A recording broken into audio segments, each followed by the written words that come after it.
бөлімінде жиі көбейтілген көлем жақшаның ішінде болаттың тығыздығынан керосиннің тығыздығын азайтамыз. Ара қашықтықтың квадраты болғандықтан теңдіктің екінші жағын түбірасына аламыз. Міне формуламыз қорытып алдық. Енді шешуі.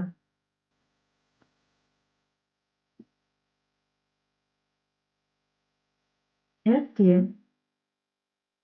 К деп тұрғанымыз ол электр тұрақтысы, яғни коэффициент, электростатикалық коэффициентіміз 9 көбейтілген 10-ның 9 дәрежесі. Q1-іміз 7 көбейтілген 10-ның минус 9 дәрежесі көбейтілген.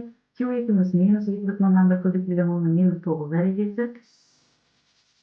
Бөлімінде 2 көбейтілген көлеміміз 9 көбейтілген 10-ның минус 9 дәрежесі.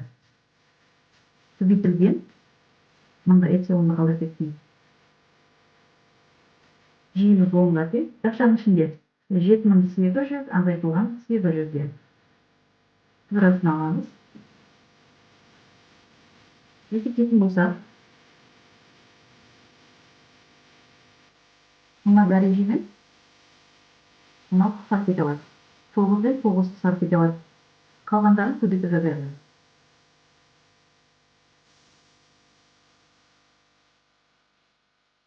Екі бүтін оннан бірді 7-ге көбейттік. 14,7. Ал мұнда тағы дәрежеге қысқарып беретін. Минус 9 дәрежемен минус 9 дәрежені қысқарып беруімізге болады. Ал мұнда тек 14,7 қалды. Бөлімінде 7800 азайтсақ 7000 қалды. 7000-ді 10-ға көбейтеміз және 2-ге көбейтеміз. 140 мың. Түбірасында 14,7-ні 140 мыңға бөлеміз. Мұнда дәрежеде жазылуымызға болады. 1,105 көбейтілген 10-ның минус 4 дәрежесі. Түбірасында. Енді біз 1,105-ті түбірден шығарамыз.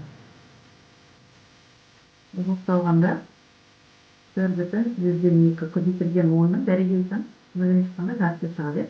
Минус 2 дәрежесі. Немесе 0,01 метр. немесе 1 сантиметр десек те болады. Сонда жауабы ара қашықтығы 1 сантиметрге тең екен.